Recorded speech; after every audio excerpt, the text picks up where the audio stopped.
প্রত্যেক মসজিদে পাড়ার পক্ষ থেকে অন্তত একজনকে ইতিকাফ করতে হবে, কথাটি মিথ্যে। নইলে গ্রামবাসী পাপী হবে, কথাটি মিথ্যে। কোন একজন লোককে নিয়ে এসে ইতিকাফ করাতে হবে, কথাটি মিথ্যা। ধর্ম এরকম পাগলময়।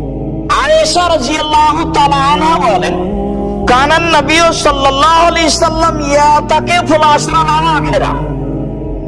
রাসূল সাল্লাল্লাহু আলাইহি সাল্লাম রমজানের শেষ দশক ইতিকাফ করতেন।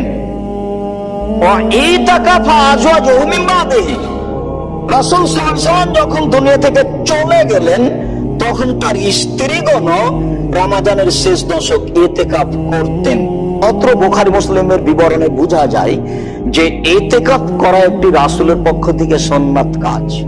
পরবর্তীতে তার স্ত্রীগণ ইতিকাফ করতেন। আয়েশা রাদিয়াল্লাহু তাআলা আনহা বলেন, কানান নবী সাল্লাল্লাহু আলাইহি সাল্লাম মান আরাদা ইয়াতাকিফা।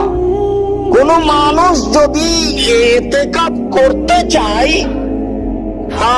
ইয়াদখুলু বাদাল ফাজরি ফি মুতাকাফিহি, তাহলে সে প্রবেশ করবে তার ইতিকাফের স্থানে ফজরের সালাতের পর।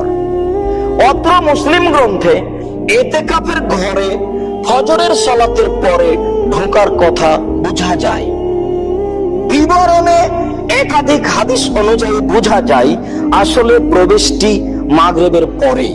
সারা রাত ইবাদত করেছে, সারা রাত ইবাদতের পরে ওই ফজরের সালাতের পরে নির্ধারিত জায়গায় প্রবেশ করেছে, তাই এখানে ফজরের পরে প্রমাণ হয়েছে।